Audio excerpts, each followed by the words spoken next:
the thirst is real.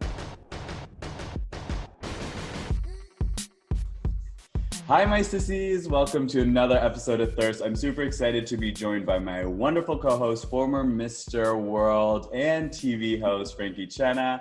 And today we're delighted to be joined by entertainment and lifestyle reporter, Miss Katie Scott is in the house. Hey. How are ya? I'm good. I'm happy to be here and talk about Drag Race. Yes, it's been so good. I'm so curious about your thoughts. But before we dive into today's episode, I just want to send just so much well wishes and good vibes to the family and friends of Chi DeVayne. As we know, she has passed. She's the second Drag Race girl to pass following Sahara Davenport.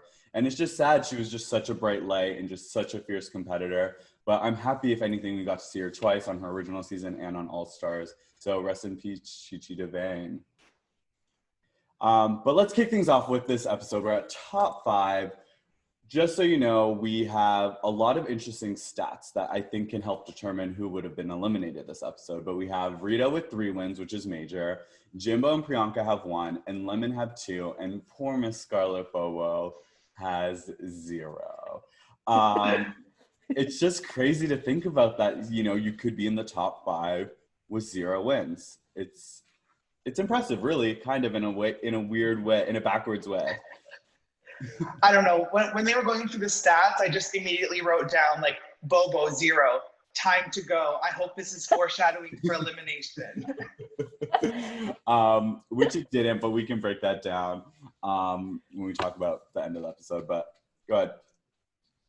Yeah, so let's get right into the mini challenge, which you guys have to tell me if this is a Drag Race staple or not. It was the puppet reading challenge, where basically the queens had a puppet of another queen. They had to put the puppet in drag and then play as the puppet.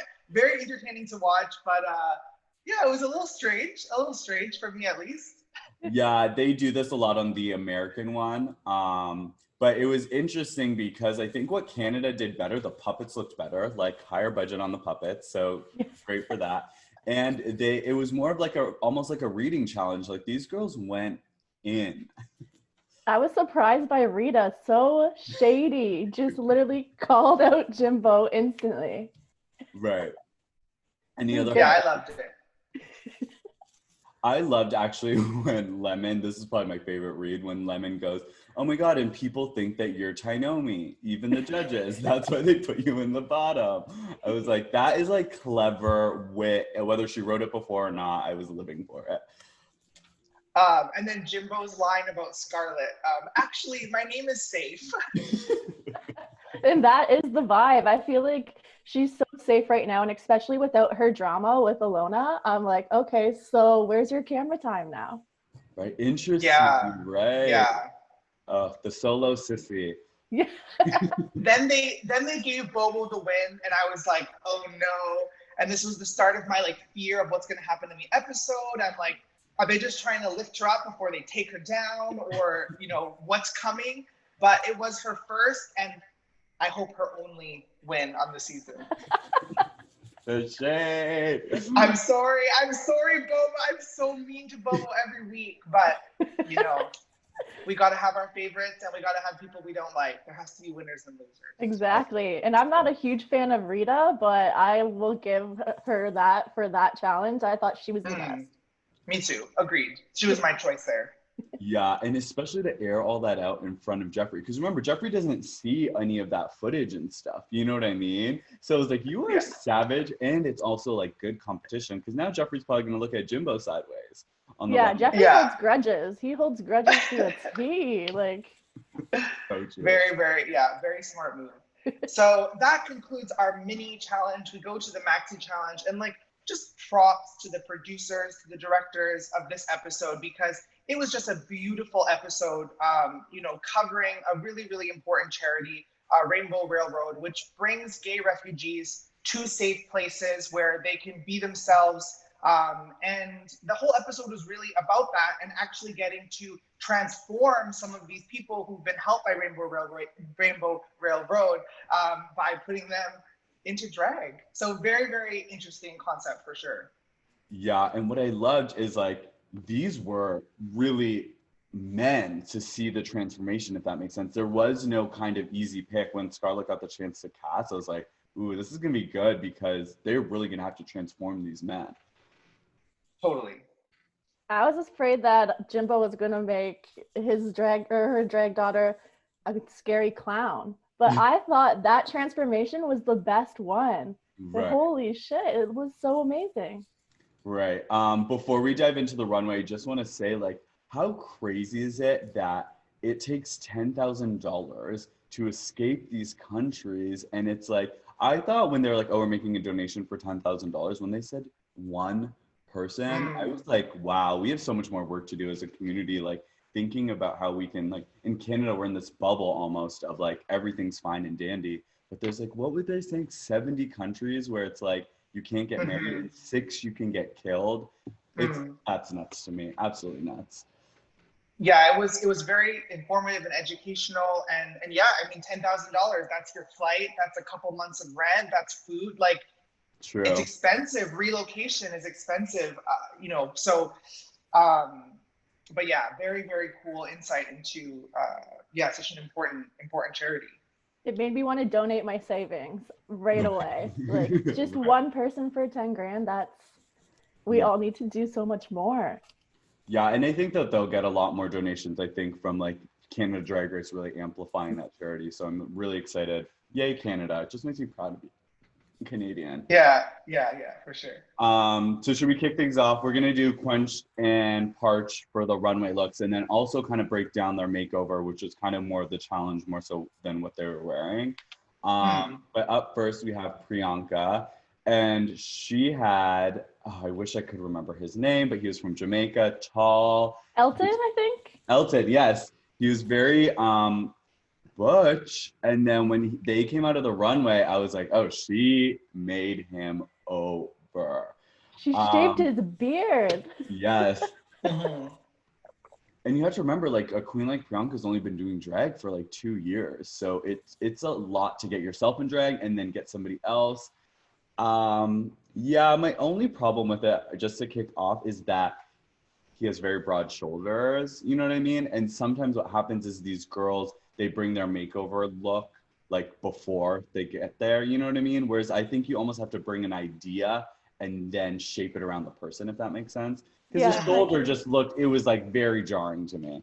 But either way, it was a good concept. Priyanka is back. It is a quench for me. Katie, what did you think? I loved the colors, like how the colors popped together and the feathers. It wasn't too much. I just thought it looked like classy too. Yeah.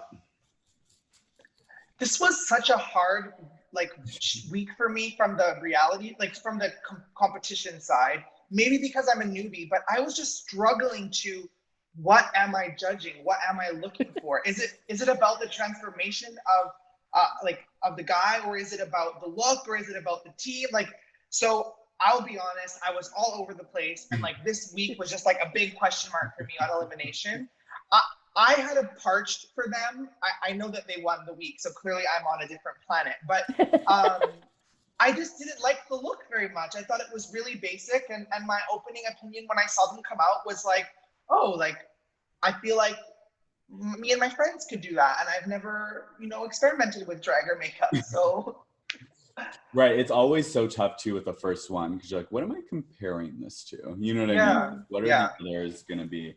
But either way, it was, Priyanka's had a tough road, and she was a clear front runner at the beginning of the race, and then she really had those 2 weeks struggling, and I think now she's like, I gotta secure my spot in the finals. So I'm just happy that she's been able to do that. Up next, we have Lemon and Lime, which, oh, poor so unique. Lime. I mean, it was tough. It was tough. And I just think that Lemon is just super, like, she looked great, but her poor Lime, I mean, it was a parch for me. I can't, every time I look at Lime, I just can't help but laugh, which is not the objective of the challenge. And that's the thing too, because you don't want to judge like the people getting the makeover. You don't want to hurt their feelings, but definitely parched for me too. I was bored, so bored. Even with the wigs, the way I just wasn't feeling it at all. Yeah, like props to the Canadian judges for like balancing being Canadian nice, but also still being critical. Like at first, this is the first time I watched with friends, and they were like, "Oh, like why are the judges being so nice? Is it because they're Canadian?" And I'm like, "Well, no, they're actually really fierce, but they're trying to respect these like 5 guests." Right. So I'm glad they like tore her a new one in the deliberation, because oh my gosh, just I was scared. It was like Halloween makeup. Like it was like the Halloween challenge for Lemon, unfortunately. Yeah, and it's tough because it's like, this is how front runners really, it's just, all it takes is just one challenge. And really if you look at the makeup, she highlighted her nose more than she should have. So that where it's like all makeup techniques really come in hand. Because if you know how to, blend somebody's face better, it would have looked a lot better. Up next, I was so shocked that Scarlett BoBo picked this man. He was from Uganda, but I just felt like she could have picked an easier makeover for herself, if that makes sense. You're in the bottom, not bottom, but in terms of stats, you are doing the worst. And then you picked the hardest makeover. She somehow still turned it out, which was impressive. I think that her makeup skills came in handy. I just did not like the look. I did not. It left me parched. Scarlett BoBo has given us such art on the runway and such bright moments that this fell flat for me. So it was a parched for me. Yeah, the tassels and everything too, and the colors, it's just not it. I understand that she's trying to like showcase her makeup talents, like from being a makeup artist, and it was a bold choice. And if it would have really worked out, it could have been like, oh shit, Scarlett BoBo's like doing the thing now. But yeah, definitely parched on that one. Yeah, like I completely agree. I'm a reality TV purist, and like this episode it was just all a bit fishy. Like I was like, judges, this is not a good look. Like stop making it seem like she's gonna get in the top. Like it was I mean it's gonna keep coming as we go through the episode about, where I think producers probably were a little heavy-handed on this one, but I really wasn't. Every week so far, I've agreed with everything the judges like, and the eliminations, the tops, the bottoms, I've been really on board, but this was just a really odd week for me. So. Right. And I think it's like true, because it's like you bring up good points. Like, what are we actually judging? Like, is it their outfits? Is it their makeup transformation? But I think what they like to see is like the presentation more so, in a way. Like they want to see these men feel comfortable, I guess, in a way. And I think that's what Scarlett did better than the others. Like that man, you could tell, was like, at the beginning so uncomfortable, but then towards the end on the runway, he was kind of serving a little bit. So that's probably why she got like some of the higher praise. But up next, we have swinging excellence week after week is Miss Jimbo. I mean, in this red latex, I will say the makeup was a little bit tough. I just felt like, I guess that outfit might have been hard to get into, and she spent so much time on making over her partner, which if anything, I respect more than her. Imagine she did herself up and then put janky makeup on her partner. But yeah, I don't know. They turned it out to me. I loved it. I loved the cock destroyer vibes. It was a quench for me. And I thought, I get why Priyanka won, but I thought Jimbo could have easily taken this as well. I definitely agree. Quenched, my favorite look ever of that, maybe like all of Drag Race so far. Really? Favorite. Yeah. Like Jimbo always, the walk concerns me because I feel like she doesn't have her walk down pat, but I just love the makeover, from the hair to the makeup to the outfit. It was amazing. Yeah. Oh, if this was a transformation challenge, like, oh my gosh, like definitely by far the best. Like I really felt, I think was it Ika? Was that Ika? I forgot the guy's name, but right. from Indonesia. Apologies for the ruining the name, but like that was a true transformation. Like I was fully convinced. There was no like you wouldn't have known it was a transformation challenge. You would just think like they've done drag. So that was amazing. Outfit was amazing. And then we find out that she sewed the outfits herself. Like it's just mind blowing. And Jimbo, again, week after week, so far ahead of everyone else, it's almost uncomfortable, because I think that she could win every single week, and that just wouldn't be good TV if someone won every single week. So they have to find like BS reasons to give it to someone else, because it was epic. It was epic. Right. And I just don't know. I don't get it. I really just want to do like a round table with producers to just be like, tell us what is happening. Because it's like Rita Baga has 3 wins. Like why can't Jimbo have 3 wins? And why can't it just be like, ooh, is it going to be Rita or Jimbo? Like, I don't really get the whole protecting Jimbo from her wins. It's so annoying. But up next in this one, it's like I'm actually so curious about your thoughts because I loved the story. I loved almost everything, but when you piece together, if you remove the elements like the hair on its own, the looks on their own, it's very Halloween costumey, you know what I mean? But where they kind of delivered was the story, you know? So it's like, if we're really judging presentation and makeover, she kind of did that. But in terms of just looking at them, it's a parch for me. But I do think that the story could have saved her from the bottom. Are we talking about Rita? Yes. Parched, definitely parched. Hated it. Hated the look. Hated the clown vibes. I was bored. And I don't know. I feel like if you have to explain the story after the judges ask you, that's just trying to save your own ass in a way, I guess. But like, I just was not feeling it. The clown noses. So I agree. There were like not perfect moments in this, but like I was still extremely quenched by this. I love the story. I love the gimmicks. Actually, Rita's makeup was extremely cool, I thought. And I think she did a really good job on her partner or daughter as well. So, I mean, I thought there were some really, really strong elements. I mean, maybe I just love Rita so much that like she can do no wrong for me. I'm happy to admit that my bias is just too far gone, but I loved it, and I did not think that was a bottom 2 performance. Interesting. Yeah, I mean, it's just so crazy. Like, I could have argued it. And while we're at it, like, let's talk about who we think would have been your bottom 2 picks. But I think there could have been a way. Obviously, Lemon was the worst. That was tough. But I think they could have gone back and forth between a Scarlett and Rita Baga. And if you look at overall resume, really it should have been Scarlett, you know what I mean? And I would have imagined like Scarlett sending Lemon home. It would have been such an interesting kind of like narrative, you know? But to have somebody with 3 wins send the queen with 2 wins home was just like, it's a lot to process. Yeah. I think based on the looks, I would have had the bottom 2 the way it was. Okay. Yeah, but I don't know. Scarlett's was also really not the best. So, but yeah, Lemon and Rita for sure still. But the funny thing is they had Scarlett 2nd and Jimbo 3rd. So like Scarlett wasn't even near the bottom for them, which is like, I am so curious what they do with her in the next episode. If she makes the finale, I will be like utterly shocked.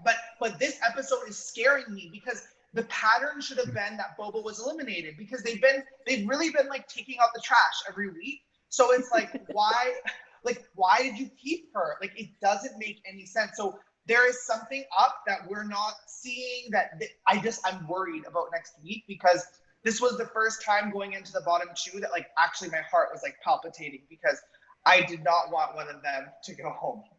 Right. I mean, it was one of the top 3 queens in my books. Like, I thought they were both going to the finale. But I like when this happens, you know, when your front runners are up and you're like, oh, fuck, this completely changes it. But how interesting and dope would it be to get to the finale, not having won anything, like just being consistently topper in the safe, and then just being at that finale. Like, it's just, I think it's a really cool narrative, and we almost haven't seen it on Drag Race. Usually you have a win under your belt, at least 1 or 2 or 3. So it would be kind of a cool narrative. She'd be the first queen to do it. But that's my fear. Well, that's my fear. My fear is that the producers are trying to give us that narrative, and then she's going to freaking eliminate like Priyanka, Rita, or Jimbo next week, and I'm going to be devastated and have a breakdown. So like, I think that narrative is going to be boring. So I hope that they don't follow that. And fans would go insane on Twitter. I feel like the producers would get so much backlash if that actually happened. Like, she didn't win anything. How does she deserve to be in the final? Like, she's got to step it up. Stop being so safe. I mean, it would have been cool, almost thinking about it out loud, if Scarlett was in the bottom this week and then she was in the bottom next week, figuratively speaking, And she just gave such an iconic lip sync to send two queens home, you know what I mean? Because that's almost like a respect thing too. Like, oh, you are a lip sync assassin. Like, you sent two front runners home. Like, I wish that was a part of her story too. But yeah, I mean, we have to talk about this elimination. This is arguably one of the most charismatic queens. She gave us such bright moments throughout the season. And to come in fifth, I'm like shocked about it. Well, I mean, yeah, like Katie tweeted about this before we got to this podcast. So Katie, kick it off. What are you wanting to say? And I'll respond. Well, Lemon was doing all the work, like flips, the splits, everything. And then Rita's just walking in the background slowly, just doing what she wants to do. My eyes were on Lemon. I did not look at Rita once. So, like I said, the first time I've watched with friends who who watched before but are not like super fans or anything, and they were all just like, "Oh, it's so obvious, Lemon's gonna win. Like, what is she doing? She's hiding in the back." And I'm like, "No, she is using the stage. She is using every corner of that stage. She is drawing me in. Look at her facial expressions. I could feel Rita in that lip sync. I could feel her emotion." And I could feel that she was going to stay in this competition. So I am very happy. So we'll agree to disagree on that one. Yes. But I love the passion. Right. I think it brings up this interesting argument that we've kind of seen a little bit in, I want to say, the Kiara Priyanka lip sync. But it's like, what do you want? Emotion and emoting the actual song? Or do you want the tricks and the flips and the dancing? I think, which is interesting, I'm surprised we haven't had this yet, but that could have easily been a double stay. I think Kiara and Priyanka also could have been a double stay, which they do in the American a lot. I've heard that they weren't able to do a double save because of episodes. They didn't have enough episodes. Yeah. So that's like where the producing of it all kind of fucks it up. Like, I wish it was just like, damn, they both gave us such moments and they both have been front runners. Just keep them both and eliminate two people next week, you know? Like Scarlett. It's just tough because in a way, I just feel like it really was old school drag versus new school drag. Like Rita Baga is, you know, that's how they perform. They really get into the song. It wasn't about the stunts and the flips. It was all about feeling the Alanis Morissette of it all, you know? And she did that. So I got why she stayed. It was just like sad to see Lemon go. It really. Also, like, if you can't do the splits, like, can you not win Drag Race? Like, I'm sorry, but Lemon is a dancer. Like, Rita can't do that. Rita's brittle bones will break. Like, it's not possible. So I don't think it's fair, like, under that criteria that, like, Lemon would then win every lip sync. So it's hard. I'm a fan of the lip sync being judged in combination with the performance of the season. I don't think it should ever be like just the lip sync. I think that would be unfair in my view. So I'm glad that they took a holistic approach to this one. Right. I mean, I do like when because what I love about the lip sync format is like you can trash the challenge, but then claw your way back in by like serving it. I do like that. However, they're both front runners. So it was like, if it was like Scarlett versus like Rita, imagine if like Scarlett just ate her up and like crawled her way in, like how iconic would that have been? So now we have a shakeup. I have to say, Frankie, we got our upset. Remember, we were like, it's going to be an upset. We finally got it. Neil wanted the upset. Yeah, he wanted this.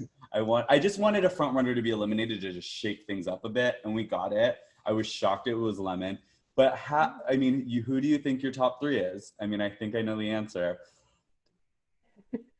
It's just too obvious. But yeah, go, Katie. Priyanka, Jimbo, and I guess Rita, because I'd like to see Rita lose at the end.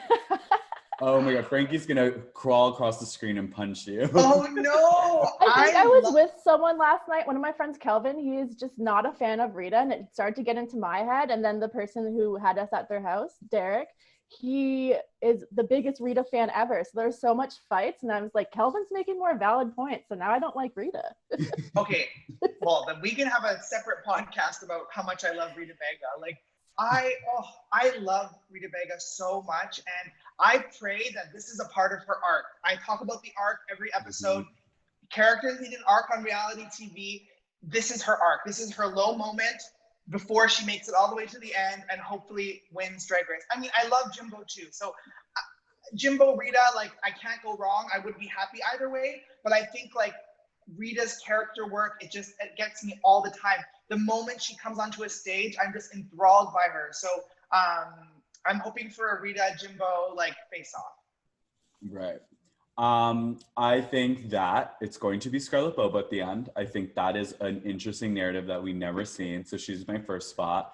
And I think that it's going to be Rita Baga. And then I think it's either Priyanka or Jimbo going next week. And I've also said this out loud.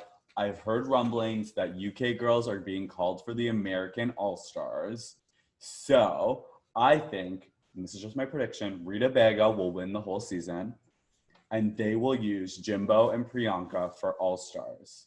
Oh, that is interesting. I would love to see that. Right, because I just think, I mean, Scarlett BoBo can probably keep up with an all-star cast too. Stop lying. Why are you lying? Why are you lying? I'm with you on this, Frankie. Is Scarlett in your room? Like, Scarlett, come out. Are you holding him hostage? Like, I like no Scarlett sense. BoBo. You're acting like the boring. judges last night. You're being too nice. Exactly. She's so boring. I love her. I don't know. I'm excited for her. I think she's going to make it to the end. I think we're going to get another huge upset next week. And I think it's going to be Rita Baga. I think that I think that it's been renewed for a second season. I want to say I heard that somewhere, but let's say it wasn't. Yeah. I think that they're going to want to make sure whoever wins is an iconic Canadian drag queen. I feel like, for example, someone like Scarlett, someone like Rita, they've put in more work in the drag community in terms of time versus someone like Priyanka. Priyanka's an all-star. I love her. Don't get me wrong. I just can see from who are we going to crown? You're going to crown somebody doing drag for 12 years and has challenge win over someone that's been doing it for 2, but is still a superstar.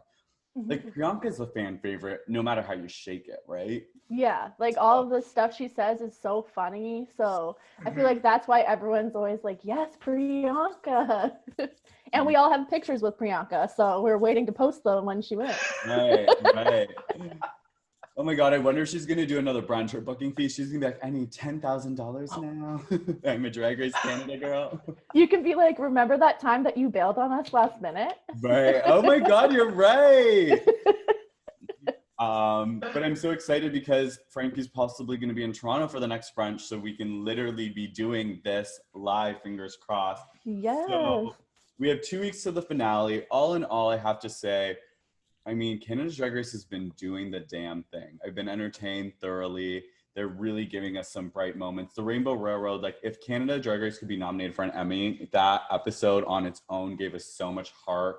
And like, I don't know, just feeling things. And then to get the upset of Lemon, it was just like a lot of emotions. Yeah, I was like almost in tears because of the stories that these men came on and were telling. I'm like, I'm so happy to be Canadian, like crying. I was also drunk, so. Yeah, the show makes me so fucking proud to be Canadian. It really, really does. And to see the talent too, like, the American Drag Race girls are watching this and being like, oh my God, they're impressed by the Canadian talent. So it's just really, really cool. But before we wrap up, any final thoughts? Anything you want to shout out? I think I need to start giving Rita some more attention after Frankie's argument because there's a lot of passion behind that. So maybe next week I'll go in with an open mind, just for you. Good, and I'm just nervous for next week with Anil's predictions and I'm really excited. Wait, what is the challenge next week? What was the preview? It's you guys a remember? ball. Yeah, so it's a ball. So when they do the balls, it's 3 looks that they have to put together. So one's usually one they have to make in the workroom. One they usually bring with them, like it's already made. You know what I mean? And it's okay. Then Jimbo is not going home next week. You never like, know. Oh, true. No. Design challenge. Right. Jimbo cannot go home on a design challenge, and that's been the thing. Right. Oh my God, Priyanka doesn't sew. It's Priyanka.